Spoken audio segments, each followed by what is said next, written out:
Boa noite. Vocês me dão só um segundinho aqui.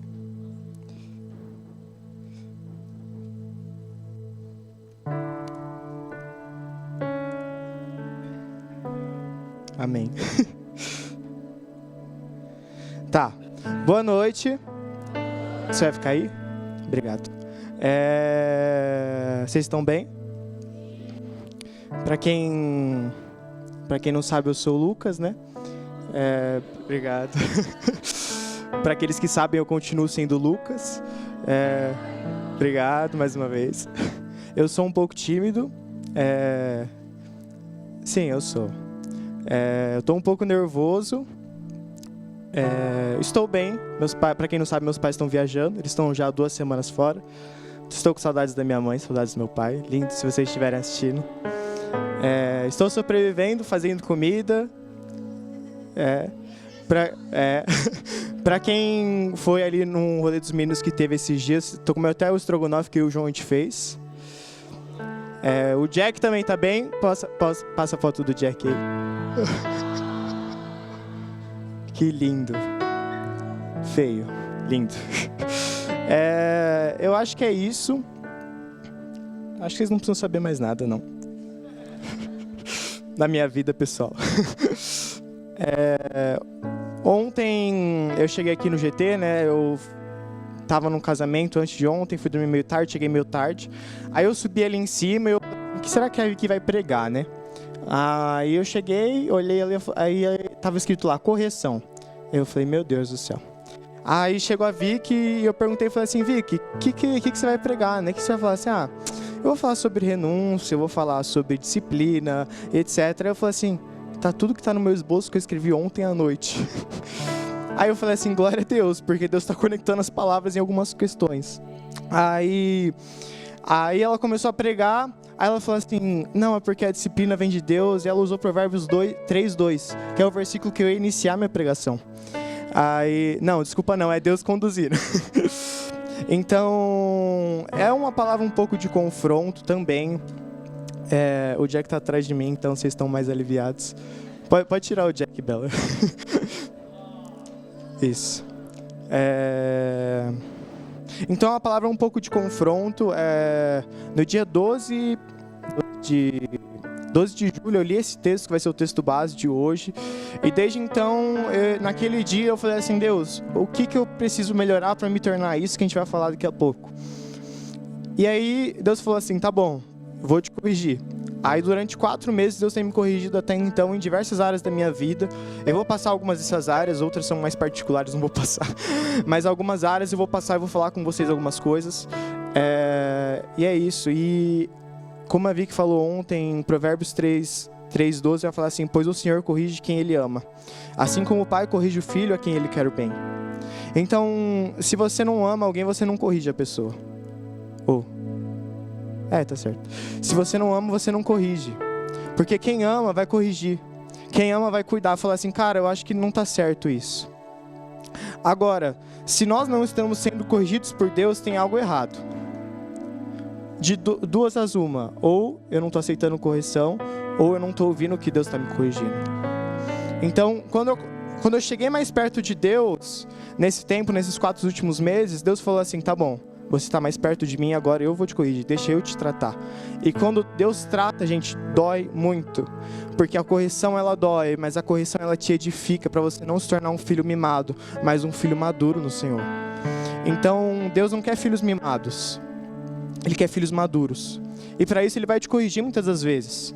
Aí muitas vezes a gente trata Deus como se fosse... O Nick Moretti fala muito isso. A gente trata Deus como se Ele fosse o Barney, o dinossauro roxo. Como Deus fosse seu amigão, Ele é seu amigão. E você errou e fala assim, oh, meu filho querido. Aí você erra mais uma vez, Ele, oh, meu filho querido, oh, meu filho querido. E, gente, Deus é amor. Mas Ele quer disciplinar você para você chegar no lugar que Ele quer que você esteja. Agora, por exemplo, em Mateus 4, vai falar assim, o Espírito conduziu Jesus para o deserto, para Ele ser tentado. Oxe, como assim? O Espírito de Deus conduziu Jesus para que Ele fosse para o deserto. Ou seja, Deus nos conduz muitas vezes em momentos da nossa vida para o deserto. Porque o povo ali que tinha que passar pelo deserto para atingir a terra prometida. Porque Deus não queria que eles atingissem a promessa sem que eles estivessem capacitados para aquilo. Não adianta nada eu pegar, dar um carro, uma Ferrari para um bebê. Que maturidade o bebê tem? Ou para uma criança. A criança vai ser pior, que a criança vai pegar o carro, vai dirigir, vai bater, vai quebrar. Ou seja, Deus não vai te dar coisas a não ser que você esteja preparado para receber aquilo. E para isso Ele nos corrige. Então, eu vou falar, eu quero que você preste muita atenção. Vou contar uma história para que você preste atenção e você não vai desviar o olhar. Em 2018 eu estava lá embaixo, a gente não tinha culto à noite, a gente tinha culto de manhã. Eu estava lá embaixo assistindo a pregação do Anésio e tudo bem, assistindo a pregação do Anésio, estava só eu, num dos bancos, quase o último ali da fileira, perto do banheiro dos homens. E de repente, durante a pregação, eu fui ver meu celular. Aí eu virei meu celular e falei assim, e tinha aparecido o gol de alguém. Acho que nem era gol do Palmeiras, era gol de outro time, mas eu tinha cartola na época, eu fui ver de quem era o gol, né? Aí eu fui lá, vi de quem era o gol. E quando eu olho ao meu redor, tava todo mundo com a mão levantada. E eu, automaticamente, levantei a mão. Eu tinha ouvido o que o Anésio tinha falado? Não. Aí eu com a mão levantada assim, eu fui procurar na minha memória assim, que o Anésio tinha falado para levantar a mão. E o Anésio estava falando assim, quem tem filho aqui? Gente, imaginei eu cheio de espinha na cara, com a mão levantada. Tinha uma senhorinha do meu lado. A senhorinha virou para mim com uma cara. Eu não, desculpa, levantei a mão errada, levantei a mão errada. O pior de tudo. No final da pregação, levantei, viro, quem estava atrás de mim? O Isilene.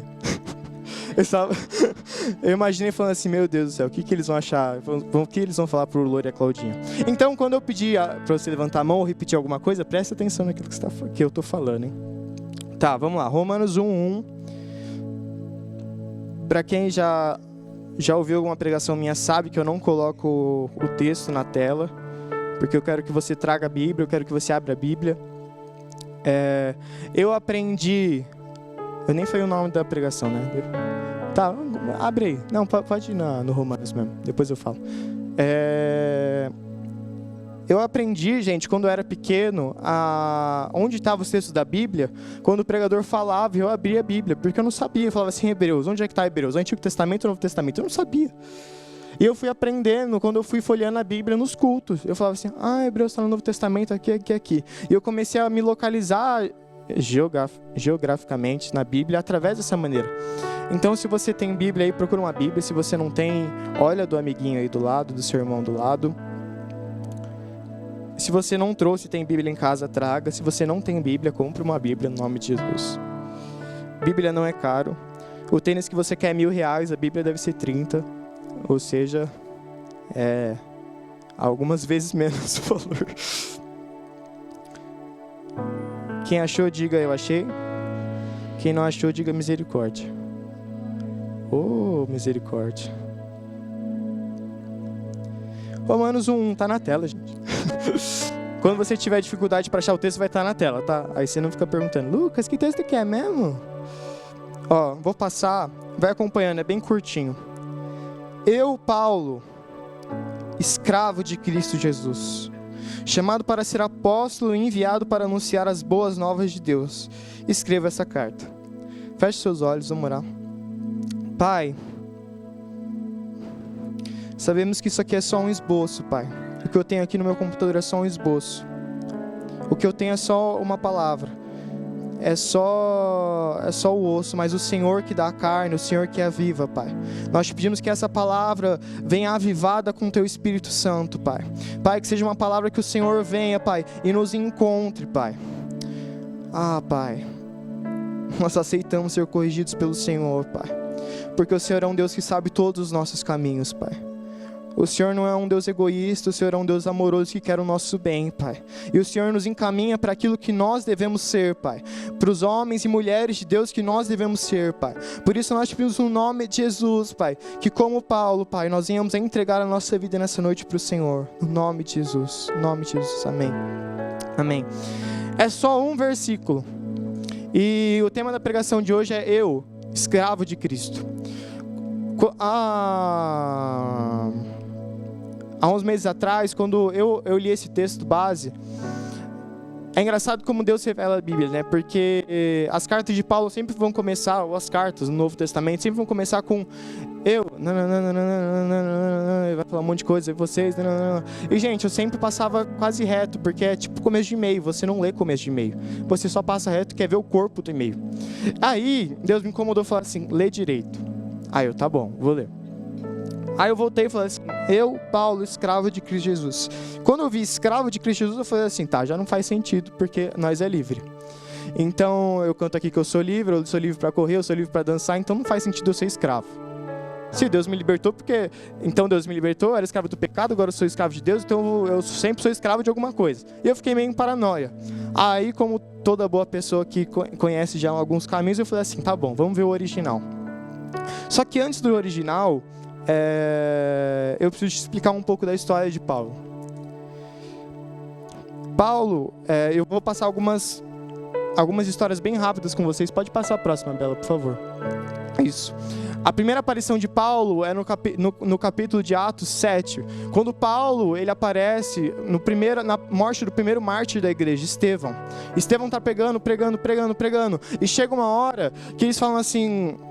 Não. E a gente começa a tacar pedra. E Estevão morre. Paulo presencia tudo isso. Quando Paulo presencia tudo isso, no capítulo 8 vai falar assim, Paulo concordou com isso. Ele concordou com a morte de Estevão. Um pouquinho mais para frente, no versículo 3, vai falar que Paulo perseguia os cristãos por toda parte. E vai falar assim que ele pegava os cristãos de casa em casa, tirava e mandava para a prisão. Ele queria ver a igreja destruída. Então você imagina o nível desse cara de ódio pela igreja. Até que no capítulo 9, Jesus aparece para Paulo e fala assim, na época o nome dele era Saulo, aí ele fala assim, Jesus fala, Saulo, por que me persegues? E Saulo, que é Paulo, agora se converte. E todo o nível de ódio que ele tinha da igreja, todo o nível de ódio que ele tinha por Jesus agora se transforma em amor. E esse cara se transforma em uma das pessoas mais malucas da Bíblia. Porque, como está no capítulo 14, Paulo e Barnabé estão em uma cidade, se não me engano, em Listra. O Maldonado me ajuda. Cadê o Maldo? É Listra, né? Capítulo 14. Tá, obrigado. Eles estavam em Listra, eles estão pregando a palavra, e de repente vem um homem, eles impõem as mãos, Jesus cura o homem, e as pessoas falam assim, os deuses chegaram até nós. Olha os deuses aí, para Paulo e Barnabé. E eles falam assim, não, pelo amor de Deus, a gente não é Deus nenhum, a gente está falando aqui sobre o Deus único e verdadeiro que é Cristo. E de repente chega uma hora que alguns judeus chegam e começam a instigar a multidão. Começam a instigar, falam assim, que esse cara não está falando nada com nada, esse cara não tem nada a ver isso aí, ele não respeita as leis de Roma. E de repente a multidão começa a ficar revoltada com Paulo, e o que acontece? Eles começam a apedrejar Paulo. Gente, é pedra tá sendo tacada no cara, pedra sendo tacada nele. E de repente chega uma hora que eles percebem que falam assim, pronto, já morreu. Eles pegam Paulo, eles arrastam para fora da cidade e jogam ele. Até que em determinado momento chegam alguns discípulos para ver Paulo, porque eles falam assim, Paulo está morto, já era esse aí, já foi com Deus. Aí eles olham, e na hora que eles rodeiam Paulo se levanta e volta para a cidade. Olha o nível que esse cara tinha com Deus. Ele é apedrejado por pessoas da cidade, mas ele se levanta e volta para a mesma cidade porque ele sabia que Jesus mandou ele para lá. Olha o nível de intimidade que esse cara tinha com a Bíblia, com as Escrituras, com Jesus, a revelação que ele tinha. Em Atos 16, eles estão pregando numa cidade, de repente, a mesma coisa. Eles são açoitados, tá? Eles são despidos e açoitados e levados para uma prisão. Paulo e Silas agora. Olha o que ele passou pelo cristianismo. No capítulo... E ele é preso. E depois tem aquela história famosa que a gente conhece, que Paulo e Silas começam a adorar e a prisão treme e eles são libertos. Em Atos 21, Paulo é preso de novo. Em Atos 27, Paulo ele está preso, ele está sendo levado para determinado lugar de navio. E o que acontece? Ele fala assim, se vocês seguirem por esse caminho, vai dar ruim. E ninguém ouve ele, porque ele era um prisioneiro teoricamente, então ele não tinha direito de fala. Então o que acontece? Chega uma tempestade, e aquela tempestade dura por vários dias, várias noites, e de repente parece que está tudo perdido. Eles começam a jogar bagagem do navio, começam a jogar equipamentos do navio, porque não tinha como, o navio ia de comes e bebes. Aí chega uma hora que Paulo ele fala assim: gente, fica tranquilo. No maior momento de desesperança do navio, ele chega: gente, fica tranquilo, porque ontem à noite um anjo veio e falou comigo e eu não vou morrer. Eu não vou morrer. Olha o nível que esse cara tinha. Não, ontem um anjo veio e falou comigo. Gente, se um anjo aparece na minha frente, eu acho que eu tenho 3 piripá aqui e caio morto no chão. Olha o nível de relacionamento que ele tinha. É esse cara que ele estava se referindo. Eu, Paulo, escravo de Cristo. Agora, eu estava olhando e falando assim: tá, o que isso significa? E a gente vai, o nível de... Só um adendo antes. Olha o nível de revelação que ele tinha, de Jesus. Eu não tenho esse nível de revelação, gente. Eu preciso ter, mas eu não tenho. Se a gente tivesse esse nível de revelação como Paulo tinha de Jesus, cara, ia ser um negócio absurdo.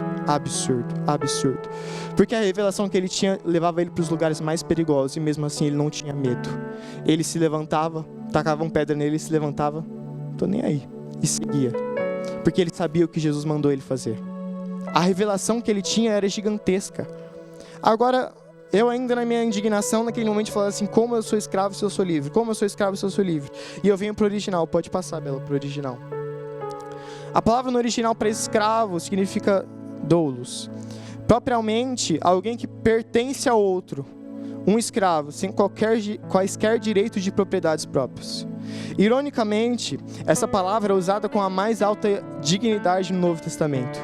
Ou seja, para crentes que voluntariamente vivem sob a autoridade de Cristo, como seus seguidores devotados. Amém? Escravo de Cristo, sem qualquer direito próprio. Lembram de 1 Pedro 2,9? Meu pai fala toda hora esse versículo. Vocês, porém, são povo escolhido, reino de sacerdotes, nação santa, propriedade exclusiva de Deus. Se ele é a nossa propriedade, então que direito a gente tem? A gente tem o direito que ele manda a gente ter. Porque ele é o nosso dono. Consequentemente, como sendo o nosso dono, ele tem autoridade sobre nós. Agora, uma coisa interessante de se notar é que essa escravidão não é uma escravidão que a gente teve na nossa história por muito tempo, ou como uma escravidão de filme. Essa escravidão é uma escravidão voluntária. Então, eu me decido se tornar escravo de Cristo. Eu, por pura, livre, espontânea vontade, falo assim: Cristo, eu sou seu escravo. O que o Senhor quer que eu faça? Aonde o Senhor quer que eu sirva? Ah, mas eu tenho direito a tal coisa, né, Lucas? Não, não tem.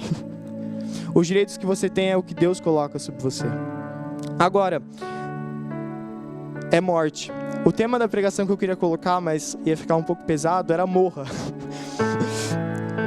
Era morra. Aí eu falei assim: o YouTube vai dar bloco, já não vai dar certo. O Anésio vai vir falar com meu pai e falar assim: o que seu filho aí tá pregando? Tá alguma coisa errada. Então eu coloquei escravo de Cristo, que é menos pior. Menos pior. Espero que o Anésio não brigue comigo. Anésio, se você estiver ouvindo essa palavra, porque ele fala que ele ouve as palavras, então você tá entendendo agora o que eu tô querendo dizer.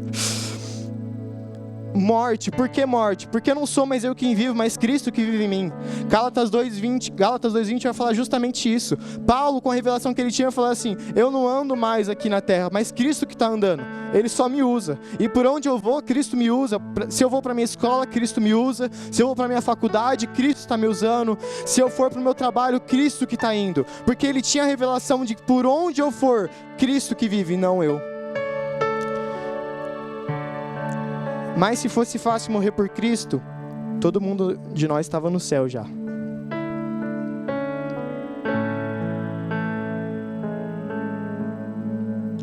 Ai, que sede.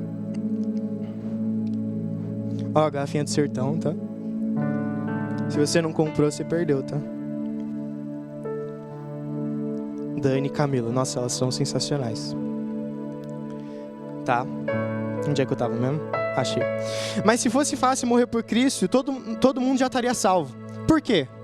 Porque se eu morro por Cristo, se eu já não vivo mais por mim, a gente já tinha pregado o evangelho pelo mundo todo mundo já tinha conhecido Jesus teria voltado. Mas não é tão fácil assim. Por que não é tão fácil? Porque o nosso ego é muito grande. O nosso orgulho é muito grande. Ah, Lucas, mas eu não sou orgulhoso. Já é orgulhoso. Quem é humilde nunca fala que é humilde.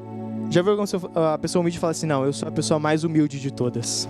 A minha humildade equipara a humildade de Jesus. Não existe isso. Então, quem aqui é humilde? Ah, agora vocês estão prestando atenção. Quem aqui é orgulhoso? Amém. Fala assim, eu sou humilde. Ah! Eu sou orgulhoso. Amém. Eu falei que você tinha que prestar atenção no que você está falando. O ser humano, ele tem um senso de autodefesa muito grande. O primeiro, quando o pecado entra na humanidade, em Gênesis, se não me engano é 3:9, quando Adão vai falar, né? Então, Adão e Eva pecam, e ok não, né, gente? Tudo errado. Tudo errado. Então, Adão e Eva pecam, aí o que acontece? A primeira coisa que eu não ia falar, mas enfim. Quando Deus chega e fala assim, Adão, ele não fala assim, Adão, o que você fez? Ele fala assim, Adão, onde você está? Porque muitas vezes Deus não está preocupado com aquilo que você fez, mas o que você fez te levou para o lugar que você está agora. Então não é, que pecado você fez? Lucas, eu me masturbei. Lucas, eu falei um palavrão. Lucas, eu fiquei com uma menina. Deus não está preocupado com isso, mas Ele está preocupado com onde isso te levou, que é para longe da presença dEle. A Vicky falou muito bem ontem, falou assim, qual que é o problema do pecado? Ele vai te afastar de Deus. Porque a natureza de Deus é tão pura, tão santa, Ele é tão santo e tão justo que Ele não combina com o pecado. Então a natureza dele não pode se equiparar com a do pecado. Mas por isso Ele enviou Cristo que morreu em nosso lugar.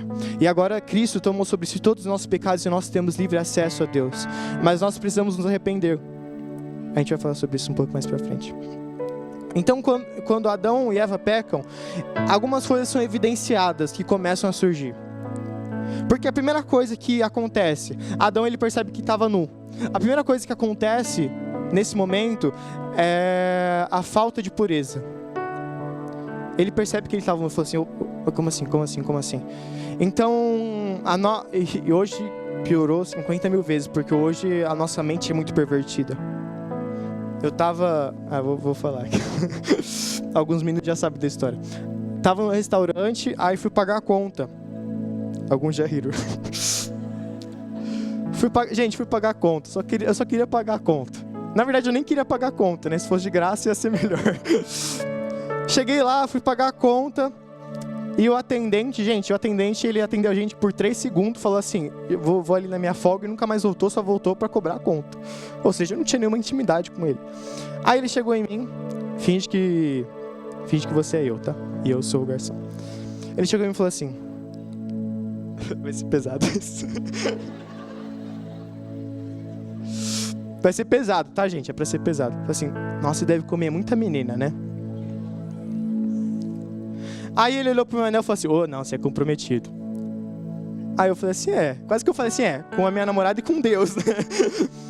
Devia ter falado. Mas aí ele começou a falar assim, não, é porque é bom trabalhar aqui, porque tem várias mães solteiras e etc. Gente do céu, eu só quero pagar minha conta, moça. Mas olha como o mundo ele se perverte. E quando Paulo vai falar em Romanos, vai falar assim, a humanidade acha novas maneiras de pecar. Porque quando a gente vai se afundando no pecado, cara, o negócio vai ficando mais tenso. Adão e Eva, tá. Então, Adão, primeiro ele perde a pureza. Depois Deus pergunta, fala assim, onde você tá? E quando Adão vai falar, ele vai falar assim, Deus, é o seguinte, foi a mulher que você me deu e por isso eu comi o fruto. Adão conhecia 2 pessoas, ele coloca a culpa nas 2 pessoas que ele conhecia. Por quê? Porque ele queria se justificar falando assim, não, a culpa não é minha. Eu não fiz nada de errado. Agora, a mulher que o Senhor me deu, o Senhor é o maior culpado de tudo isso, Pai. Você me deu a mulher e ela fez eu errar. Olha a audácia de Adão. Então, a gente fala assim, nossa, como Adão é ruim. A gente é assim. A gente é orgulhoso. A gente nunca quer estar errado. A gente nunca quer estar errado. Mas quando a gente morre, a gente perde direito. E morto não tem direito nenhum. Morto não está certo ou errado, morto está morto. Quem tem o direito agora é Cristo sobre as nossas vidas. Agora, durante esses 4 meses, Deus foi me corrigindo em diversas áreas, para que eu morresse mesmo. E uma dessas correções, e essas correções sempre vinham no carro quando eu estava indo para a faculdade ou voltando, isso era incrível. Aí eu estava no carro e eu sentia Deus colocando no meu coração e falou assim, ó, quero corrigir você. Tá bom, o que é hoje? Aí ele falou assim, ó, você precisa olhar a sua maneira de conversa com as pessoas.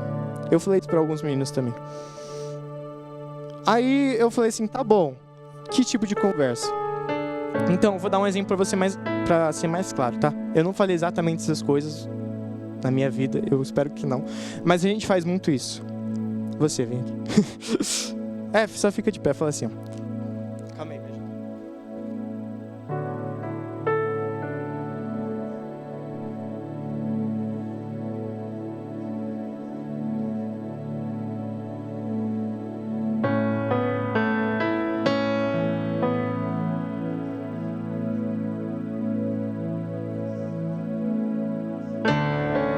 Então, as minhas conversas eram baseadas assim. Você pegou o esquema, né? Comprei um carro. Cara, eu tenho... Oh, meu dente. Eu tenho um carro também, você acredita? Pô, comprei um PS5. Eu tenho um PS5, cara. Eu jogo Homem-Aranha 1. Eu jogo Homem-Aranha 2. Pobre. Eu fui promovido no meu trabalho. Cara, eu fui promovido há 4 meses no meu trabalho. Então, obrigado, Arthur. Então, sempre quando eu conversava, eu tentava me equiparar à pessoa. A pessoa não podia chegar em mim e falar assim, cara, eu fiz tal coisa que é legal. Nossa, cara, eu já fiz isso também. Então, eu sempre precisava me equiparar. O pior, e graças a Deus nunca aconteceu comigo, mas Deus me lembrou de uma situação quando eu era criança, que eu tava conversando com um amigo, e eu falei assim, cara, eu tô com muita dor de cabeça. E ele, cara, eu tô com dor de cabeça faz 4 dias. Até na doença o cara quer se equiparar. Até na doença a gente quer se equiparar à pessoa. Porque a gente não se conforta com a dor da pessoa, mas a gente quer que... Ah, não, eu tô mais doente que você. Um dia, a gente tava com algumas pessoas mais velhas, né? E eles comentando sobre, falando assim, não, na minha infância eu fui mais pobre. Aí, eu sabem dessa história. É engraçado. Mas eu falei assim, não, eu fui mais pobre que você. Não, mas eu não tinha comida na mesa. Não, mas eu não tomava banho. E era engraçado porque você via falando assim, não, um tinha que ganhar do outro. Podia ser tipo até amigável, assim, não tem nenhum problema. Mas Deus começou a me corrigir e falou assim, você não tem que fazer isso. Você tem que falar assim, caraca, você ganhou um PS5? Mano, vamos jogar junto. Eu quero ter mais tempo com você. Cara, você foi promovido. O que você faz no seu trabalho? Eu quase quero falar, quanto você está ganhando? Mas eu não tentar me equiparar a pessoa, mas eu falar assim, cara, eu tô feliz por você, eu me alegro com você, e eu choro também na sua dor quando você estiver doente. Eu não vou tentar me equiparar a você, mas eu vou me colocar abaixo, e a gente vai falar sobre isso. Se colocar abaixo significa morrer mesmo. Até que meu desejo não importe mais, mas sim o desejo do outro. 1 Pedro 5,5. Abre aí, esse você pode abrir.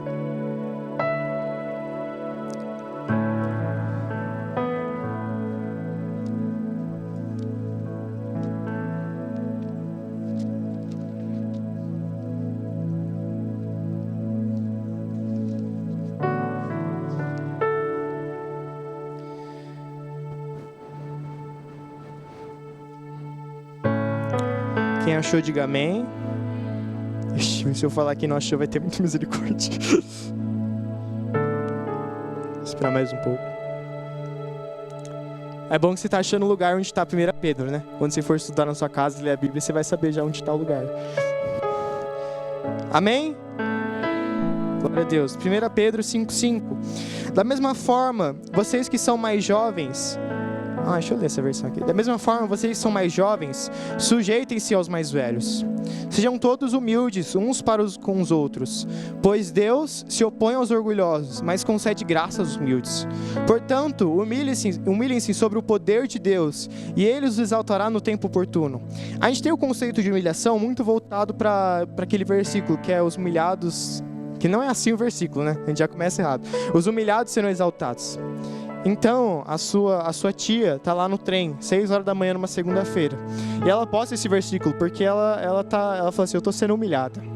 Eu tô num trem, 6 horas da manhã. O cara tá levantado com a mão do meu lado e tá fedido, ele tá fedendo. E eu falo assim: eu não aguento mais, é segunda-feira, eu queria estar na minha casa dormindo sem herdeira. O meu marido sendo muito rico pra eu não precisar trabalhar, mas eu tô aqui no trem. A Vicky fala amém. Já sabe, Gabs.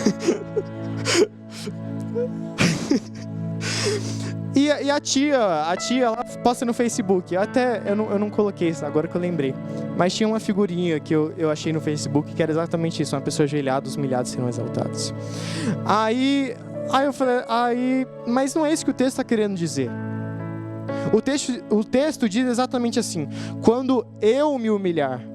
O que é humilhar ali no original? Humilhar no original é se colocar abaixo, se rebaixar.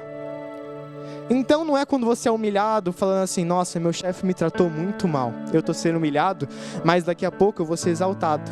E eu vou entrar com um Porsche bem na garagem do chefe e vou falar assim: seu trouxa, eu ganhei na vida. Eu fui humilhada por você, agora eu estou sendo exaltado. Não é esse o conceito. O conceito de se humilhar é eu me coloco abaixo das pessoas, para que a vontade delas seja favorecida. Agora, isso dói muito. Por quê? Porque eu tenho vontade, eu tenho desejo, mas quando eu coloco o desejo do outro na minha frente, aí eu me humilho. Porque eu não quero me dar bem, eu quero que o outro se dê bem. Porque eu não quero vencer, eu quero que o outro vença, aí eu vou vencer junto. Agora é muito difícil isso. É muito difícil. O servir também é muito isso. É morrer, é falar assim, ó: eu tô servindo você, Vou dar um exemplo. A gente foi pro sertão no meio do ano. E, gente, foi fantástico. Assim, espetacular. Fluindo nos dons naquele lugar. Gente, eu interpretei línguas, eu nunca tinha feito isso na minha vida, eu tinha visto 2 vezes na minha vida. E naquela viagem, meu pai falou assim: ó, você vai interpretar e você vai falar em línguas. Jesus Cristo, o que está acontecendo? Uma manifestação sobrenatural do Espírito Santo. Mas o momento que eu mais senti a presença de Deus foi quando a gente estava lá em Malhada Grande. E a gente falou, e meu pai fez um sanduíche de patê. Aí a gente pegou uns refrigerantes de caju que eles gostam. Aí eu comecei a servir os refrigerantes. Eu nunca me senti tão completo em toda a minha vida. Nunca. Por quê? Porque não era eu servindo alguém. Alguém que eu nem conheço, alguém que provavelmente nem vai lembrar de mim, eu espero que não lembre. Mas é quando eu sirvo os outros, eu sou completo. Eu não sirvo os outros para tentar uma recompensa, não, Deus vai me recompensar. Quando eu sirvo, eu já sou recompensado, com a presença dEle. Agora, entenda, servir não é estar no house, servir é estar no house sim também. Mas a gente coloca muitas vezes como uma obrigação, fala assim: minha escala, eu vou servir. Vai muito além disso. Servir é quando você está num lugar com seus amigos e tem um refrigerante, uma Coca-Cola no meio. Tá todo mundo comendo e ninguém quer abrir a Coca-Cola. Porque o primeiro que abrir vai servir todo mundo. Você sabe, se você fizer assim, vai aparecer copo assim. Copo. Servir é ter briga para quem vai servir. Tá a Coca ali no meio e falar assim: não, eu vou servir. Isso é serviço. Serviço, muitas vezes a gente acha que é obrigatório. Fala assim: não, eu tô no house, eu preciso servir. Meu Deus do céu, que desastre. Eu tô num lugar que eu nem queria estar hoje. Eu tô ali na câmera, a Sabrina, a Júlia vão me encher o saco, que é da criação, e eu não aguento essas meninas. E a pessoa acha que é isso. Servir é voluntariamente, eu falo assim: a sua vontade tem prioridade, eu tô aqui para te ajudar. Isso é serviço. E você morre, porque não é a sua vontade. Lembra a tradução do escravo? Sem quaisquer direitos próprios. Não é o seu direito, é o direito da pessoa que você vai servir. Isso também com a correção. É aceitar uma correção, é aceitar uma disciplina. Em 2017, eu gostava de uma menina e eu falei assim para os pais, falei assim, para meu pai e para minha mãe, eu falei assim, pai, eu quero namorar essa menina. Aí eles falaram assim, não. São meus pais, não tem o que fazer. Passou uns meses, pedi pela segunda vez, pai, mãe, quero namorar essa menina. Eles não. Amém. Passou um tempo, eu vi que não era por voz de Deus para minha vida, porque eu não estava preparado. A menina não estava preparada. E o que ia acontecer se eu namorasse com a menina? Eu ia estragar a minha vida e, pior ainda, eu ia estragar a vida dela. Então, olha o peso e senso de responsabilidade que tinha. E era engraçado, eu estava conversando isso com a Lele e com a Ju ontem, eu falava assim que Deus, estava tudo certo com Deus. Porque eu falava assim, não, Deus já liberou, mãe, pai. Deus já liberou. E muitas vezes a gente acha que Deus libera, porque é a nossa vontade. E a gente acha que não existe isso mais, né? Ídolo. A gente fica moldando o nosso Deus. Fala assim, não, eu quero Deus assim, com esse olhinho, eu quero Deus com essa orelha.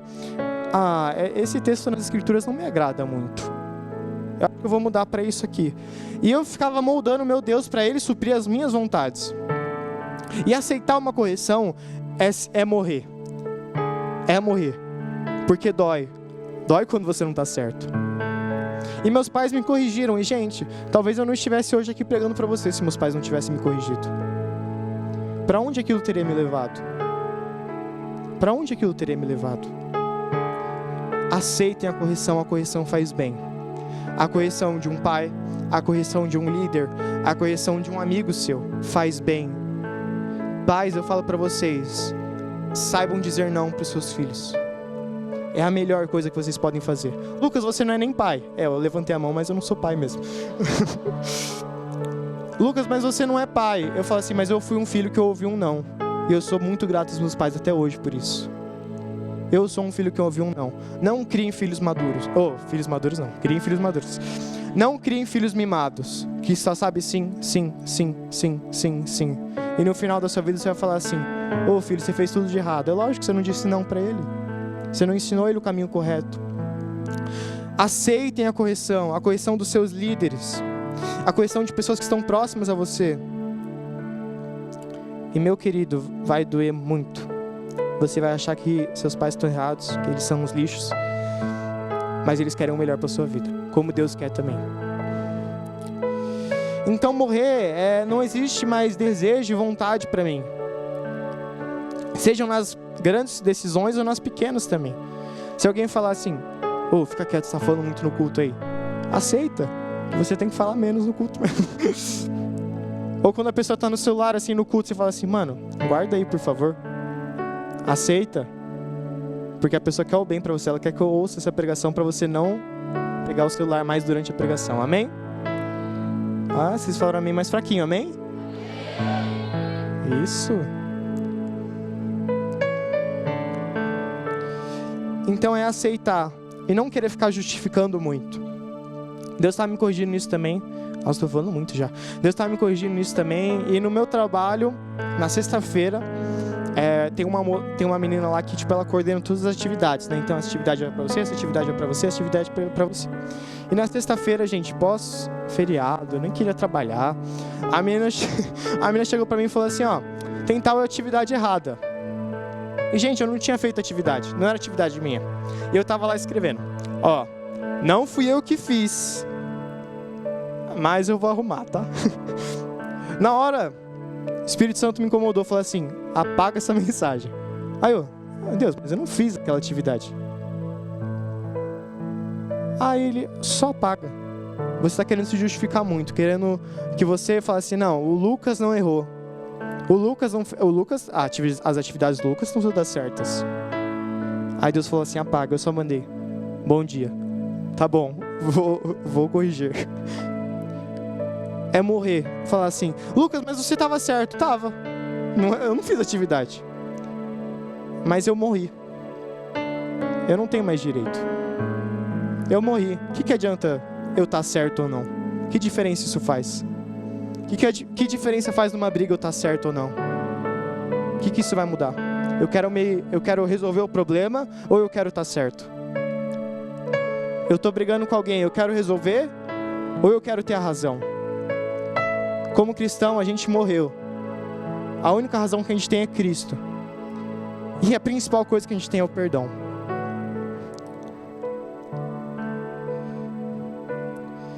A nossa tendência, quando uma pessoa nos ofende, é a gente já abrir o Twitter e falar assim: tem algumas pessoas que realmente são muito fedidas, né? E elas exalam um cheiro podre de fezes e... Nossa, quando a pessoa fala isso, eu não me aguento. E você detalha toda a discussão sem é uma indireta pra pessoa, né? Você só não fala o nome da pessoa.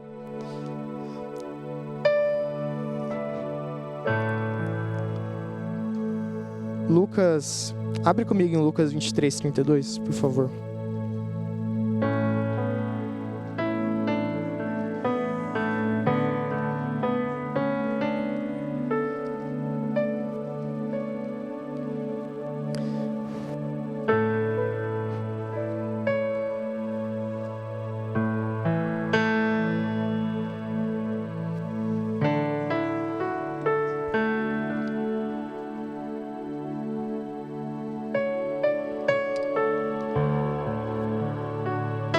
Eu vou ler, tá? Enquanto isso você vai procurando aí, achando.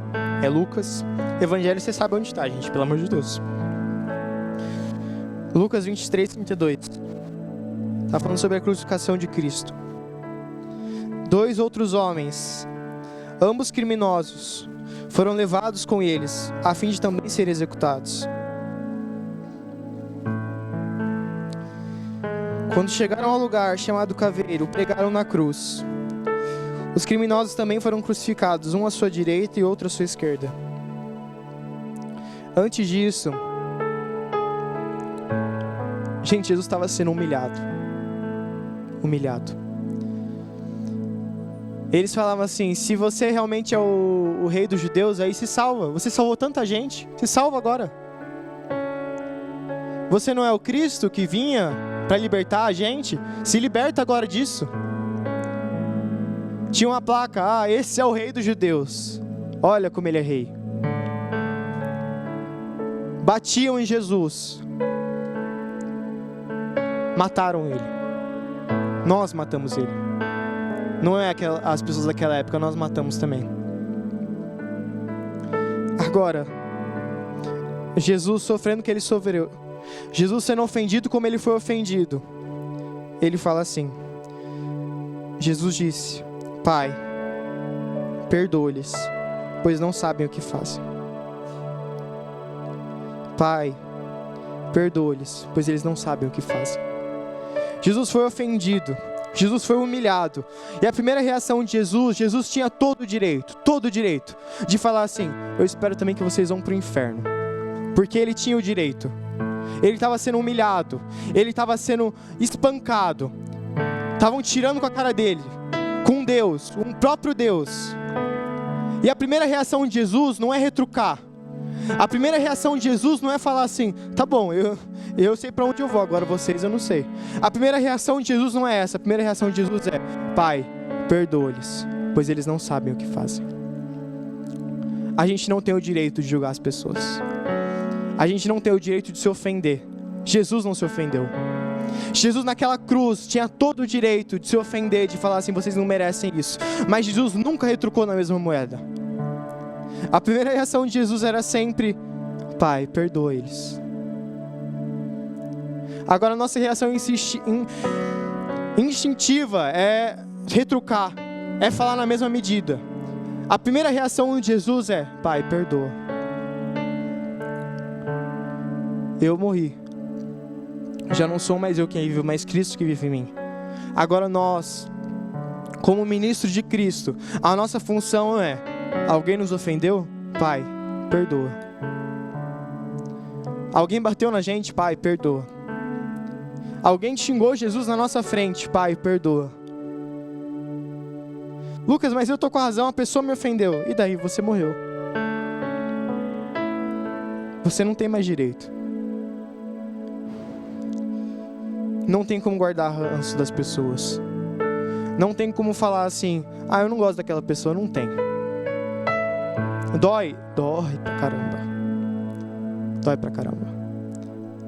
Mas se Cristo sofreu isso por nós e não retrucou na mesma moeda, nós não temos o direito de retrucar também na mesma moeda.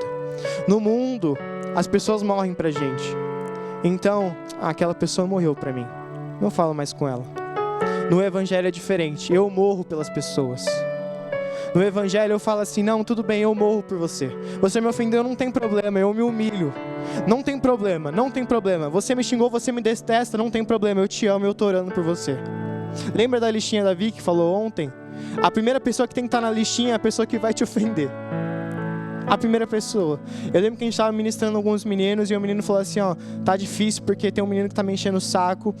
E a gente orou por ele e no final eu falei assim, tá bom, agora o que você vai fazer é o seguinte, você vai orar por ele. Porque a reação instintiva de alguém nos ofender é orar pela pessoa, como cristão. A nossa carne não quer fazer isso não. Mas como cristãos, a nossa reação tem que ser essa.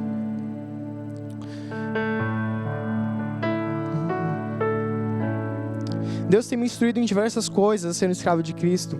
Também, mais uma correção que eu estava no carro, e eu vou passar rápido porque eu tenho algumas coisas para falar ainda. Eu estava no carro e Deus falou assim, ó, você não está lidando bem com as suas finanças. E eu, como assim, Deus? Eu dou dízimo todo mês, eu dou as ofertas, eu faço tudo certinho. Aí ele falou assim, tá bom, mas vamos analisar uma questão, por que você faz isso? E na minha mentalidade, muitas vezes estava assim, eu dou meu dinheiro, eu dou meu dízimo, eu dou minha oferta. Só que eu sempre achava, falando assim, não, eu vou dar minha oferta, mas tudo bem. Deus vai me retornar, como se fosse um empréstimo. Não, eu tô dando para Deus, tô emprestando para Deus, e Ele vai me retornar com alguma coisa, alguma bênção, em nome de Jesus, bênção. Aí até que um dia Deus falou assim, tá errado, vou te mostrar o certo a se fazer. E Deus me mostrou 2 Coríntios 9:10, não precisa abrir, porque senão não vai dar tempo. Se você quiser abrir enquanto eu abro aqui, pode abrir. Mas eu vou ler já. 2 Coríntios 9:10. Ele vai falar assim, vamos no 11. Em tudo serão enriquecidos. Quando eu li isso, eu falei assim, glória a Deus. Glória a Deus. Aí eu bati meu dente de novo, gente. Em tudo serão enriquecidos. Eu falei assim, glória a Deus. Essa palavra é minha. Essa aqui é minha. Aí o texto segue. Em tudo serão enriquecidos, a fim de que possam ser sempre generosos. E quando levarmos sua oferta para aqueles que precisam dela, eles darão graças a Deus. Logo, 2 coisas boas resultarão desse ministério de auxílio. Então ele está falando, quando você der o dízimo, quando você der uma oferta, isso que vai resultar. Não é o retorno do seu dinheiro, é isso. As necessidades do povo santo serão supridas, e eles expressarão com alegria sua gratidão a Deus.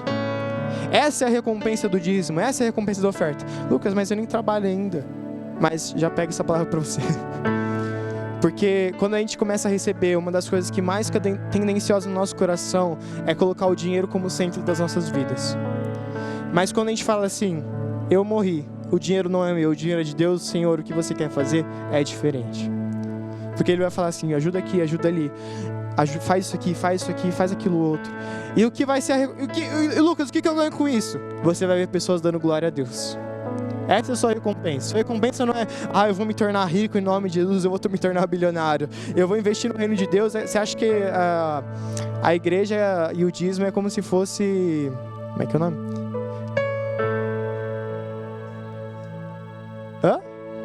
Bolsa, você acha que é uma bolsa de valores. Então, eu vou investir meu dinheiro aqui na igreja e vai me retornar 50 vezes mais, glória a Deus. Mas quando a gente dá, é para generosidade, a fim de que as pessoas glorifiquem a Deus, porque elas estão sendo supridas. Não é para que você, não, meu dinheiro voltou para mim, glória a Deus. Em nome de Jesus, aquele dízimo de R$200 que eu dei voltou para mim, glória a Deus. Não é para isso, é para eu ser generoso. Mais uma vez, se você trabalha, pratica isso. Se você não trabalha, vai aprendendo. Se você não quer trabalhar, toma vergonha na cara. Não se preocupe se Deus te pedir algo muito radical. Muitas vezes Deus vai falar para você dar todo o seu salário para aquela pessoa que você vai ganhar nesse mês. Você vai falar assim, Deus, tudo bem, eu vou dar, mas como é que eu vou ser suprido? No versículo 10 vai falar assim, pois é Deus quem supre a semente para o que semeia. Não se preocupe se Deus te mandar fazer algo muito radical, como ir para o sertão. Fala assim, Deus, eu não tenho dinheiro. Deus vai suprir. Deus vai suprir. Amém? Uma coisa que nós precisamos entender é que escravo não é como na história, mas escravo é voluntariamente, como eu falei. Agora não dá para ser uma coisa e outra ao mesmo tempo. A gente não consegue ver uma vida dupla. Então, eu sou escravo de Cristo e uma hora eu sou outra coisa. E eu fico nessa dualidade de persona. Eu fico, agora eu sou escravo, agora eu sou cristão, agora eu não sou cristão. Agora eu sou cristão, agora eu não sou cristão. E eu fico nessa vida. Lá em Mateus 16, e eu quero que você abra esse, Mateus 16, 13, se eu não me engano.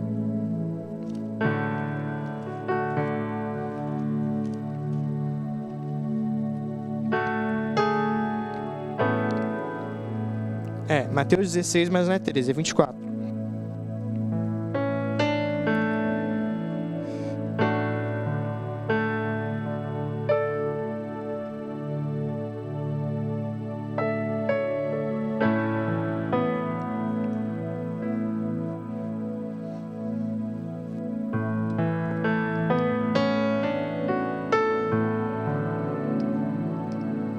Vamos lá, um texto bem conhecido. Então Jesus disse aos seus discípulos: se alguém quer ser meu seguidor, negue-se a si mesmo, tome a sua cruz e siga-me. Se tentar se apegar à sua vida, a perderá. Mas se abrir mão de sua vida por minha causa, a encontrará. Que vantagem há em ganhar o mundo inteiro, mas perder a vida?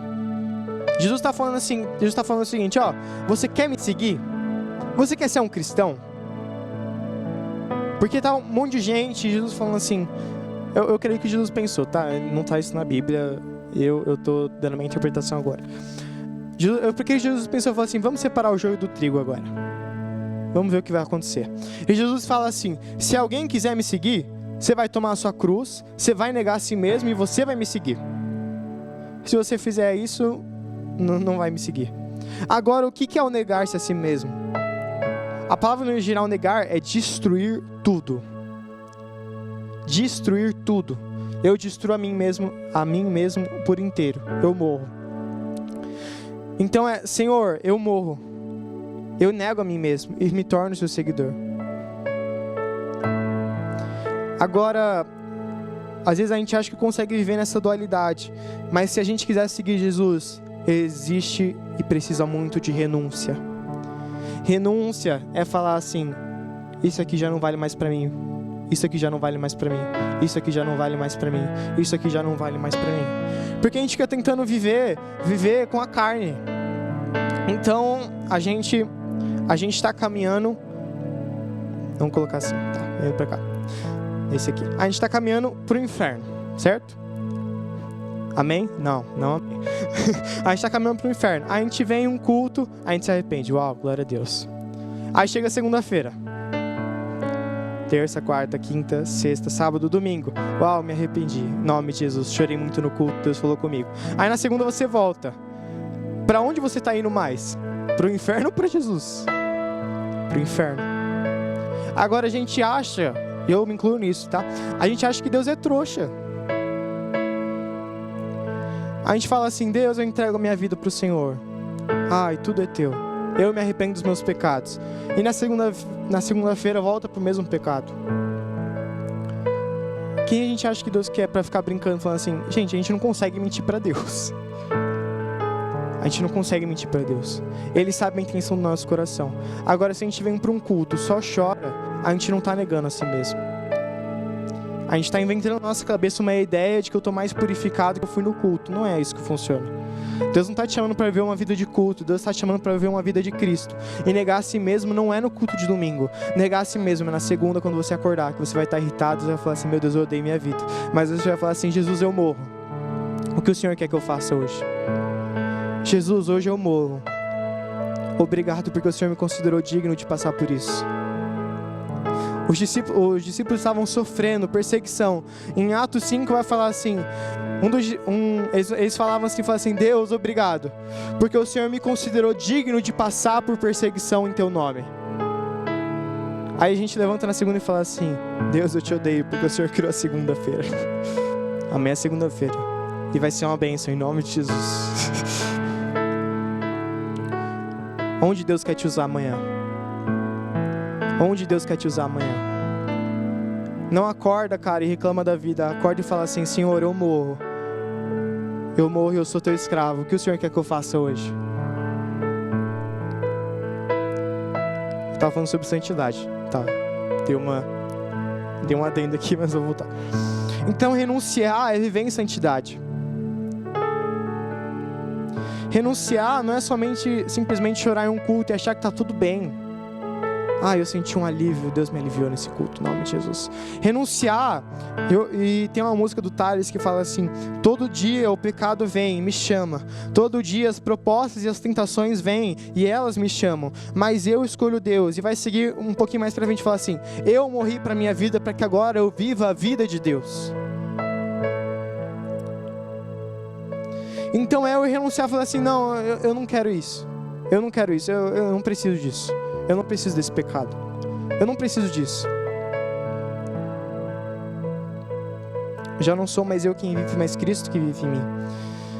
Em 2018, eu tinha acabado de mudar de escola. E eu tinha acabado de entrar no ensino médio. E, enfim, eu estava numa escola que todo mundo me conhecia como crente, filho de pastor. E era de boa pra mim, era suave. E eu fui pra um lugar diferente, onde as pessoas não sabem quem você é. E tudo bem, eu fui lá e o pátio da escola era meio que um círculo, assim. Imagina um círculo igual esse tambor, só que no meio tem vários degraus que é pra pista. Gente, é muito difícil explicar, enfim. Tinha um círculo, eu ficava andando em volta do círculo e o intervalo tudo. Porque eu não tinha nada pra fazer, então eu ficava andando. Aí tudo bem. Aí diversas vezes chegava alguém e falava assim: então, a minha amiga, ela acha você bonito, você quer ficar com ela? Aí eu: não, tamo junto. Aí passava e chegou uma hora que eu fiquei com fama de gay na escola, porque eu não queria ficar com ninguém. Até que um dia, eu lembro claramente dessa cena, meus amigos estavam jogando ping-pong e ele falava assim: fala que você namora logo pra ninguém ficar te enchendo o saco. Aí eu falava assim: não, eu não vou mentir. Aí ficou nessa história, eu lembro que... Essa história é engraçada. A gente tava rodando, a gente sempre fazia isso, a gente ficava rodando. Um dia um menino chegou em mim e perguntou assim: você é gay? Aí eu falei assim: não. Aí ele: tá bom, ele foi embora. Aí tudo bem, deu uma volta. Aí ele voltou e falou assim: você tem certeza? Aí eu falei assim: eu tenho certeza. Aí tudo bem, deu mais uma volta e ele perguntou de novo. E eu: meu Deus, o que você quer com a minha vida?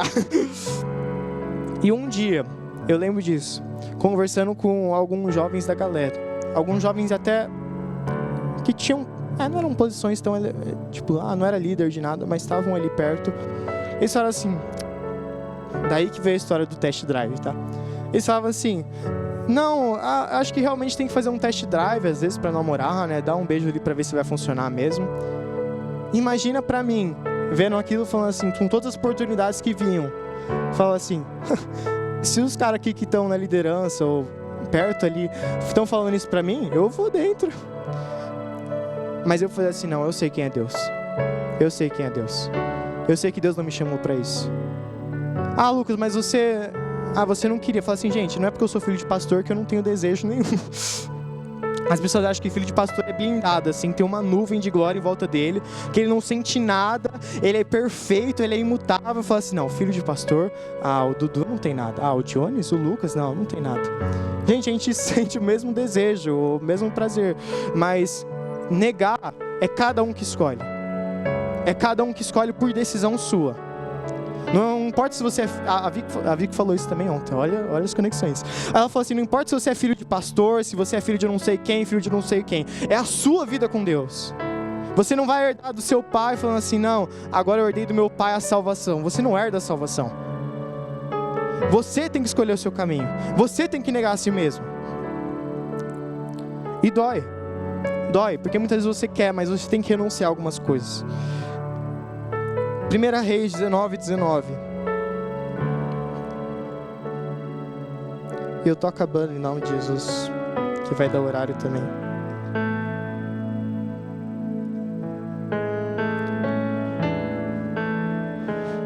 Se você tá com fome, não me mata ainda, que eu vou falar mais um pouco.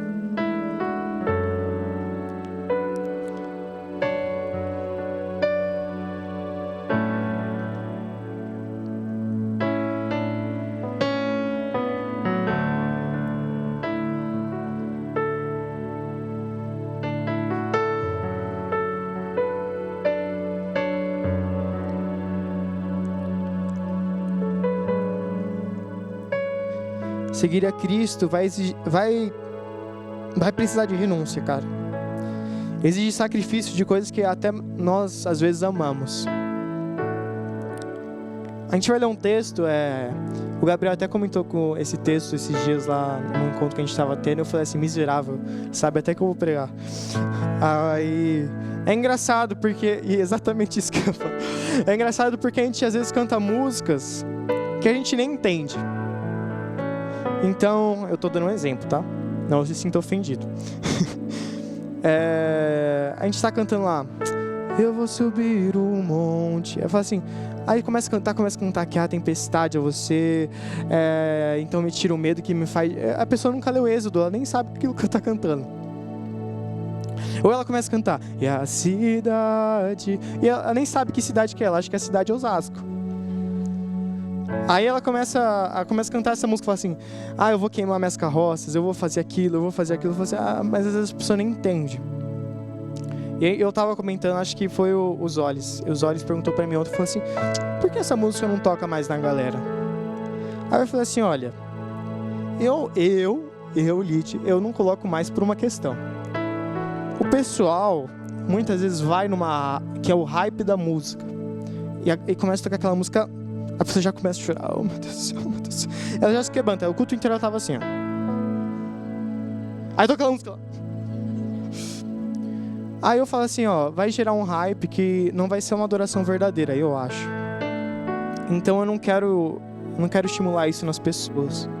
Eu quero que elas adorem verdadeiramente. Então, meu querido, muitas vezes você precisa entender que a música ela não é um hype. Eu tô dando um parênteses da minha pregação, tá? A música ela não é um hype, ela precisa ser entendida.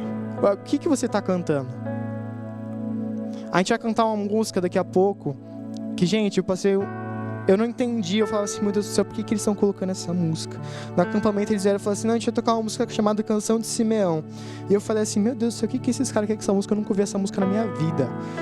Aí tudo bem, cantou, eu, glória a Deus, em nome de Jesus. Aí a gente ia tocar num GT, que foi o dia seguinte que ia tocar depois de um acampamento. Aí eu tava ouvindo no carro e falando assim, tem um negócio esquisito nessa música aí. Aí eu ouvindo, eu falei assim, Deus, o que o Senhor tá querendo? O que o Senhor tá querendo? E quem tava naquele culto domingo que o João pregou e começou a tocar aquela música e... Quantos estavam aqui? Levanta a mão se você tava. Gente, quando começou a cantar, eu falei assim, eu entendi a música. Essa é a minha promessa. Eu gastarei a minha vida diante do Senhor. Sabe o que significa gastar? Significa morrer. A minha vida não é mais minha, a minha vida é do meu Senhor. Vamos ler o texto. 1 Reis 19. Elias partiu e encontrou Eliseu, filho de Safate, arando um campo. Havia 12 parelhas de bois no campo. Isso dava a entender que a família de Eliseu e Eliseu eram bem ricos, eles tinham muitas posses, eles tinham muitos campos. E Eliseu arava com a última parelha. Elias então se aproximou de Eliseu, lançou sua capa sobre os ombros dele e continuou a caminhar. Agora imagina, você está do nada trabalhando no campo, chega um cara, chega o profeta, joga uma capa, né? Joga uma capa sobre os seus ombros e sai andando. Que aleatório. Mas olha o que Eliseu faz. Eliseu deixou os bois ali, correu atrás de Elias e disse: primeiro deixe-me dar um beijo de despedida em meus pais e minha mãe, então eu seguirei. Elias respondeu: pode voltar, mas pense no que lhe fiz. Eliseu voltou para sua parelha de bois e os matou. Usou a madeira do arado para fazer fogo e assar carne. Distribuiu a carne para o povo da cidade e todos eles comeram. Então partiu com Elias. Imagina como era a vida de Eliseu. Devia ser muito boa. 12 parelhas ele estava fazendo com a última, um monte de terra. Família rica. Família cheia de bens, cheia de posse. Devia estar tudo bem na vida de Eliseu. Só que isso não é falado no texto, mas eu creio que Deus já estava incomodando Eliseu com alguma coisa. Eu creio porque sempre antes de algo, Deus me incomoda e fala assim, tem tal coisa que você precisa fazer. Eu creio que Deus já estava incomodando Eliseu com alguma coisa e fala assim, seu lugar não é aqui. Seu lugar não é aqui. Então, chega Elias, coloca a capa dele sobre os ombros de Eliseu. E Eliseu, parece que tudo faz sentido na vida dele. Parece que quando a capa é colocada sobre Eliseu, ele fala assim: eu sei o que eu preciso fazer. Então Eliseu pega e fala assim: ó, essa aqui é a minha parelha de bois, esses aqui são meus bois, então eu mato. Eu pego minha parelha, destruo, queimo, faço a carne e distribuo para uma festa de despedida. O que Eliseu estava fazendo? Ele falou assim: Deus, eu sei o que eu preciso fazer. Eu sacrifico aquilo, porque eu sei que não pertence mais a mim, não pertence mais ao seu plano. Eu deixo para trás e agora eu sigo o Senhor. Eu nego a mim mesmo, eu nego aquilo que eu sou, eu nego e deixo minha família, eu renuncio minha família, eu renuncio meu trabalho para seguir a tua vontade. Olha a revelação que Eliseu teve. Será que a gente também estaria disposto a largar tudo para Jesus? Jesus passava pelos lugares e ele falava assim: vem, siga-me. E a pessoa deixava tudo e seguia Jesus. Que graça e que revelação que eles tinham, que eles deixavam trabalho, eles deixavam família só para seguir um cara. Agora, muitas vezes a gente não consegue renunciar a muita coisa.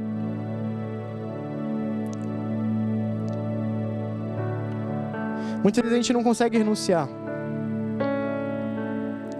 E muitas vezes Deus vai falar assim: ó, você não está no lugar que eu queria que você estivesse. Será que se hoje Deus falasse para você: você sairia do meu trabalho por mim? Do seu trabalho por mim? Você sairia? Lucas, mas está tão acomodado, eu ganho tão bem. Grandes homens de Deus, se eu não me engano até o Anésio, ganhavam bem, estavam crescendo na carreira profissional, mas eles falaram assim: eu tenho uma direção de Deus, Deus me mandou para lá, então esse emprego não cabe a mim, eu renuncio esse emprego. Será que você renunciaria a um namoro? Um namoro que está te afastando de Deus, um namoro que não é o propósito de Deus para a sua vida? Será que você renunciaria para seguir a Cristo e ir para o centro da vontade de Deus? Agora é muito difícil, é muito difícil. São pequenas coisas que a gente renuncia e a gente se aproxima da vontade de Deus. Durante a pandemia, eu lembro que eu não fazia nada da minha vida, né? Não tinha aula, não tinha nada. E eu estava mal com Deus, o João lembra disso, ele é testemunha disso. Um dia meu pai falou assim: prega um culto no meio do jantar, se lembra disso? E eu comecei a chorar no jantar, falei assim: eu não consigo fazer nada. Então de repente Deus me resgata através de uma música que eu estava ouvindo numa live, que era Quebra Meu Vaso. E eu, glória a Deus, glória a Deus, glória a Deus. E ele me resgatou e me colocou mais no centro da vontade dele. Só que ainda tinha uma coisa. Eu comecei, e para quem não sabe, eu era, ainda sou um pouco, mas nem tanto, que agora eu trabalho, estudo. Eu era muito viciado em FIFA. Muito viciado. Jogava o dia todo. E na pandemia, gente, não tinha nada para eu fazer. O que eu fazia? Eu jogava o dia todo. Aí, gente, eu ficava muito estressado. Quem jogou já online FIFA sabe disso. Quem já se estressou por um time de futebol sabe disso. E eu ficava muito estressado. E um dia eu parei de jogar e fui orar. E Deus falou assim: quebra o CD. E eu falei assim: quê? E Deus falou assim: quebra o CD, renuncia, sacrifica, porque eu quero me aproximar de você. E eu, não, como assim? Aí passou um tempo, e eu falei assim: será que é isso mesmo que Deus quer falar? Será que é isso mesmo que Deus quer que eu faça? E começou a tocar Quebra Meu Vaso. Aí eu olho pra frente, na minha estante, tá lá o livro, Até Que Nada Mais Importe. E eu falei assim: Deus, eu preciso fazer isso.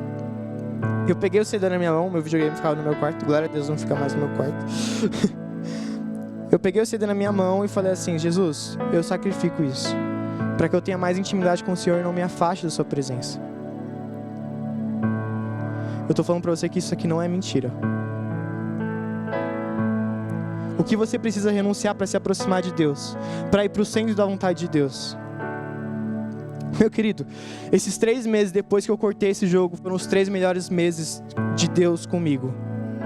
Cara, era uma intimidade com o Senhor que eu ficava noites no quarto chorando, pedindo a presença de Deus. Se eu tivesse com um FIFA, eu não estaria vivendo aquilo. Agora, meu querido, muitas coisas você vai precisar renunciar para encontrar o centro da vontade de Deus. Você que é missionário, nem se fala. Vai doer deixar a família. vai doer deixar os amigos. Mas quando Deus te colocar no centro da vontade dEle, para aquilo que Ele precisa fazer, como Eliseu foi colocado no centro da vontade de Deus, vai ser a melhor coisa da sua vida.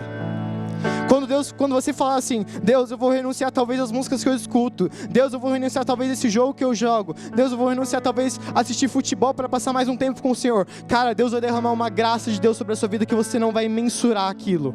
Vai ser um derramamento da presença dEle, vai ser um derramamento da graça dEle. Agora, é duro renunciar, é difícil. E eu nunca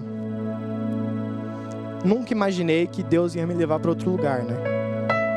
E Deus começou a colocar palavras no meu coração, eu falei assim, Deus, é isso mesmo? Ele falou assim, é isso mesmo. E pra mim, gente, eu vivo nesse lugar há 10 anos. Então eu nunca me imaginei saindo da galera. Eu não tô falando que eu vou sair hoje, tá? Pelo amor de Deus. Eu nunca me imaginei saindo e Deus falou assim, você vai pra esse lugar e pra esse lugar. E você vai precisar renunciar a muita coisa.